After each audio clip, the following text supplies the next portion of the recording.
আগুনে পুড়ে মারা গেলে শাহাদাতের মর্যাদা লাভ করবেন। নবী করিম সাল্লাল্লাহু আলাইহি ওয়াসাল্লাম বিভিন্ন হাদিসে শাহাদাতের মর্যাদা লাভ করবে এরকম ব্যক্তিদের প্রকার উল্লেখ করা আছে। কোনো কোনো হাদিসে আসছে যে শাহিদ ও খামসুন, 5 ব্যক্তি শাহাদাতের মর্যাদা লাভ করবে। এর ভিতরে নবী করিম সাল্লাল্লাহু আলাইহি ওয়াসাল্লাম বলেছেন যিনি আগুনে পুড়ে মারা যান তার কথা।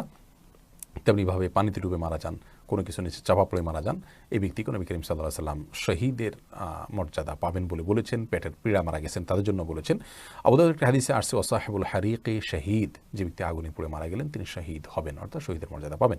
তবে এই শহীদ আল্লাহর রাস্তায় নিজের জীবন বিলিয়ে যিনি শহীদ হয়েছেন আল্লাহর দ্বীনকে বুলন্দ করবার জন্য, তার সমপর্যায়ের শহীদ হবেন না। তিনি হবেন শহীদে হাকিকি বা প্রকৃত অর্থে এবং সার্বিক বিচারে শহীদ।